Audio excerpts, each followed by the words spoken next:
विदर्भात यावर्षी खरीप हंगामातील सोयाबीन पिकाने शेतकऱ्यांना मोठा दगा दिलेला आहे। सोयाबीन पीक हातातून गेलेलं आहे, उत्पादन झालं नाही, दुसरीकडे भाव नाही। त्यामुळे आता शेतकऱ्यांची मदार जर आपण पाहिलं तर सोयाबीन मधील आंतरपीक असलेल्या तूर पिकावर आहे, परंतु तूर पिकही देखील आता धोक्यात येण्याची शक्यता आहे। कारण 15 दिवसांपासून सतत ऊन होतं, परंतु आता 2 दिवस जर आपण पाहिलं तर अमरावती जिल्ह्यामध्ये ढगाळ वातावरण पाहायला मिळतं। याचा फटका तूर पिकाला बसलेला आहे। तूर पिकावर जर आपण पाहिलं तर शेंगा तोडणाऱ्या अळ्या असतील किंवा मग पानं खाणाऱ्या अळ्यांचा प्रकोप जो आहे तो आपल्याला पाहायला मिळत आहे। आपण दृश्यांमध्ये या ठिकाणी बघू शकतो अशा पद्धतीनं अळ्या ज्या आहेत त्या तुरीच्या झाडांवर पिकावर आपल्याला पाहायला मिळते। आणि या तुरीच्या या ज्या तुरीवर या अळ्या पडलेल्या आहेत त्याची फवारणीचा खर्च शेतकऱ्यांचा वाढलेला आहे।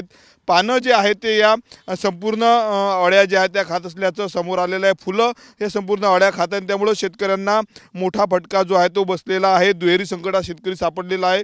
एकीकडे सोयाबीन हातातून गेलेला आहे, दुसरीकडे अशा पद्धतीनं मोठ्या अळ्यांचा प्रादुर्भाव जो आहे तो तूर पिकावर सध्या पाहायला मिळतो। त्यामुळे फवारणीचा खर्च वाढलेला आहे। दुसरीकडे ढगाळ वातावरणामुळे जर आपण पाहिलं तर वेगवेगळ्या रोगांचा प्रादुर्भाव सध्या तुरीच्या पिकावर पाहायला मिळत आहे। त्यामुळे पुन्हा एकदा शेतकरी संकटात सापडण्याचे चिन्ह आहे।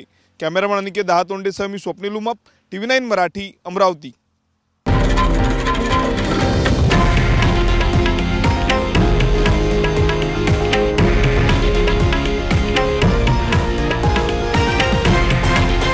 हे आहे देशातील नंबर 1 न्यूज नेटवर्क आणि आपण पाहत आहात TV9 मराठी, एकमेव।